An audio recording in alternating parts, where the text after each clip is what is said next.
నమస్తే, welcome to Vijay. నేను మీ స్వాతి.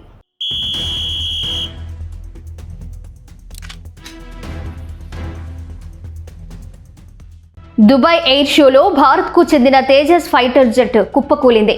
విమాన ప్రదర్శన సమయంలో ఈ ఫైటర్ జెట్ ఎత్తు తగ్గుతూ కిందకొస్తున్నట్లు అనిపించింది.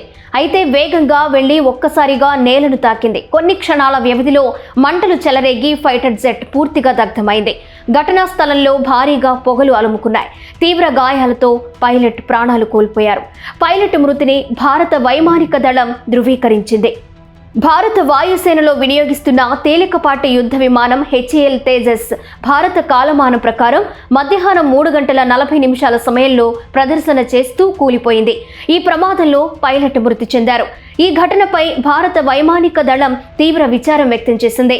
పైలట్ కుటుంబానికి సానుభూతి ప్రకటించింది. ఈ ప్రమాదానికి గల కారణంపై విచారణకు ఆదేశిస్తున్నట్లు తెలిపింది.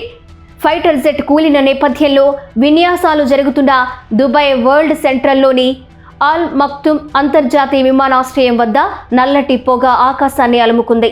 ఈ క్రమంలో ఒక్కసారిగా సైరన్లు మోగాయి.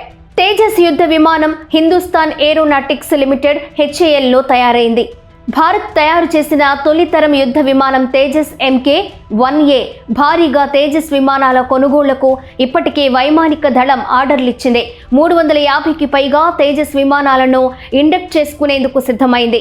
గత అక్టోబర్లో 2 విమానాలను వైమానిక దళానికి HAL అందించింది.